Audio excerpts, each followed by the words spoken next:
everyone. It is Mark Berman from TVMI. It is Thursday, May 28th, and I would like to welcome you back to our daily videocast, and I will begin today with some renewal news. Netflix has picked up its recently introduced comedy, Grace and Frankie, for a second season. It hasn't said how many episodes it is ordered, but Grace and Frankie will be back for season 2 at some point in 2016, and the sitcom stars Lily Tomlin and Jane Fonda.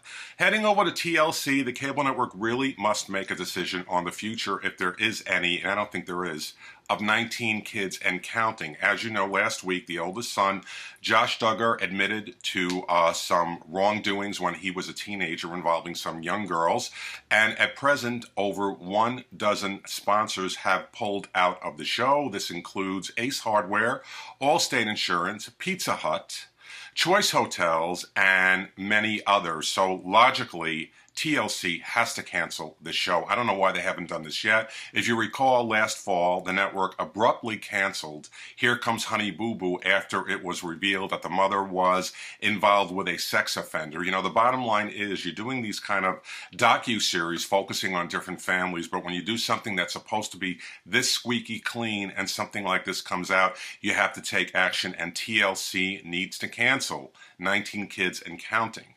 Spike TV has picked up its perennial ink competition, tattoo competition series, Ink Master, for a 7th edition. It is also ordering a spin-off series called Ink Master Redemption. It has ordered 6 half-hour episodes. If you visit our website or check out today's newsletter, I have a description for you on what this spin-off series is all about. Obviously, it's about tattoos.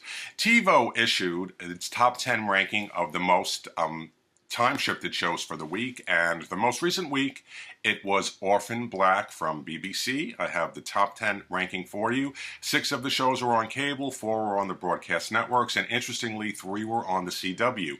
So the bottom line is, even if the ratings are lower, that doesn't mean that the time shifting is any lower. Sometimes time shifting really does positively impact a low-rated series.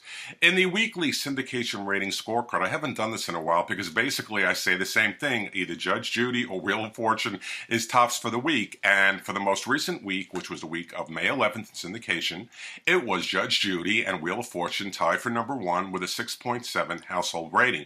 But the bigger story was that its freshman gaveler, or CBS Television Distribution's freshman court show, Hot Bench, which was developed by Judge Judy, that rose to a series-high 2.1 rating.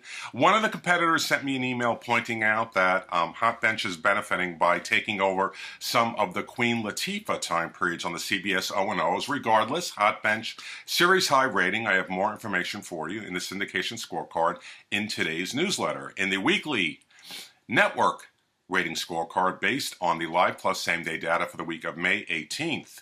We had CBS was the most watched network. Once again, it always seems to be, but you must keep in mind that this week we had the return of America's Got Talent on NBC. It is back.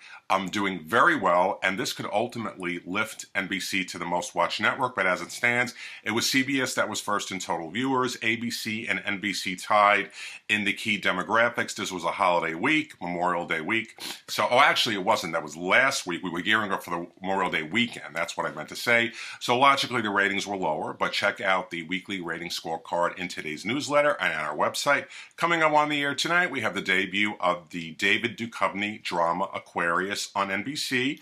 You will get 2 episodes tonight, then it moves into its regularly scheduled Thursday, 9 p.m. hour next week, and we have what is either the season or the series finale of ABC game show 500 Questions. As I mentioned last week, this was introduced. It was airing for 9 consecutive evenings, including 2 repeats. I don't think debuting it right before Memorial Day weekend was a great idea, but it's done relatively well, and I think ABC will keep it on the air. On this day in TV history, let's go back to 1984. 1 week after the series finale of One Day at a Time, the CBS sitcom, was a backdoor pilot featuring Pat Harrington Jr. as Schneider moving to Florida to take care of his suddenly orphaned niece and nephew. CBS did not pick that up as a series, and One Day at a Time was officially officially over.